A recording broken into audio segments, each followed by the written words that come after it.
Assalamu alaikum friends, welcome to my channel Kids Learning. Today we will talk about family members name in English and Urdu meaning. आज हम रिश्तेदारों के नाम जो है वो इंग्लिश और उर्दू में पढ़ना सीखेंगे. लगातार वीडियोस देखने के लिए मेरे चैनल को सब्सक्राइब करें, मेरी वीडियोस को लाइक करें और शेयर करें ताकि नेक्स्ट आने वाली वीडियो की नोटिफिकेशन आपको ईजीली मिल सके.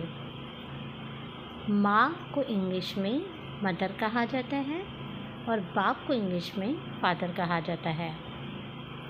भाई की इंग्लिश ब्रदर और बहन की इंग्लिश सिस्टर है.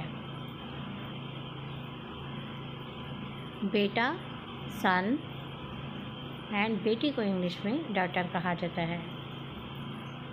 सुतीली माँ की इंग्लिश स्टेप मदर और सुतीला बाप स्टेप फादर. सुतीला भाई स्टेप ब्रदर, सुतीली बहन स्टेप सिस्टर.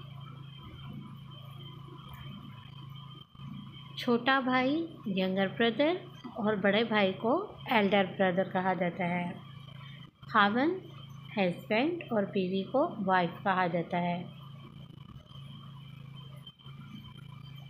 रज़ाई भाई की इंग्लिश फॉस्टर ब्रदर है और रज़ाई बहन की इंग्लिश फॉस्टर सिस्टर है. बिनोई की English brother in law, sister की English father in law.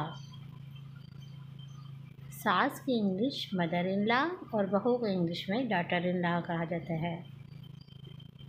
Thank you so much for watching my video. अगर आपको मेरी वीडियो पसंद आई है तो मेरी वीडियो को लाइक करें, शेयर करें और मेरे चैनल को सब्सक्राइब करें ताकि नेक्स्ट आने वाली वीडियो का नोटिफिकेशन आपको इजीली मिल सके. Thank you so much for watching my video.